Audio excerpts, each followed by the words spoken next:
आपके लिए लेके आए हैं एक बार फिर से नेवी के इंपॉर्टेंट क्वेश्चन। चलिए देखते हैं क्वेश्चन को। पूछा गया मानव शरीर का भार अधिकतम होता है। तो अगर हम बात करें भार की बेटा, तो भार किससे संबंधित होता है? भार संबंधित होता है गुरुत्वीय त्वरण के साथ में। कि गुरुत्वीय त्वरण के साथ में बेटा क्या होता है? भार का संबंध होता है। ठीक, अगर हम बात करें जो गुरुत्वीय त्वरण जी जो बेटा होता है वो कहाँ पे, उसका मान कहाँ पे कम होता है? तो वो होता है विस्पत रेखा पे। ठीक है, अगर बढ़ कहाँ पे जाता है? तो विस्पत रेखा पे शून्य होता है, ध्रुवों पर इसका मान क्या होता है? अधिक होता है। तो भैया जब भार जी का मान अगर बढ़ रहा है ध्रुवों पे, तो वेट भी क्या होगा? ध्रुवों पे बढ़ जाएगा। चलिए आगे बढ़ते हैं। पूछा गया सबसे पहले ग्रह गति नियम का नियम किसने दिया था? ये बात पूछी गई। ठीक है, तो कैल्पर जी ने किसने दिया था? कैल्पर जी ने इसका नियम दिया था, ग्रहों की गति का नियम। उन्होंने बताया था कि पृथ्वी में जो ग्रह हैं वो किस तरह से घूमते हैं। ठीक है, आगे बात करें।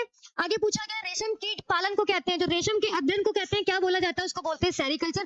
बात करें एपीकल्चर, तो भैया एपीकल्चर मधुमक्खी के पालन को बोला जाता है। हॉर्टिकल्चर, इसमें आपका सब्जी फल फूल सभी का जो अध्ययन होता है इसके बारे में बोला जाता है। फ्लोरिकल्चर की बात करें तो फ्लोरिकल्चर में सिर्फ और सिर्फ फूलों की खेती की जाती है। इसके बाद आगे बढ़े तो पूछा गया माइकोलॉजी के अध्ययन को क्या बोलते हैं? तो माइकोलॉजी के अध्ययन को किसमें होता है भैया? कवक के अध्ययन को क्या बोल देते हैं हम? वो माइकोलॉजी बोलते हैं। ठीक है, आगे बात करें मानव कोशिका, तो मानव कोशिका के बारे में साइटोलॉजी होता है, जिसमें अध्ययन क्या होता है? विषाणु। तो वायरोलॉजी में विषाणु का अध्ययन होता है, और जीवाणु में बेटा बैक्टीरियोलॉजी होता है।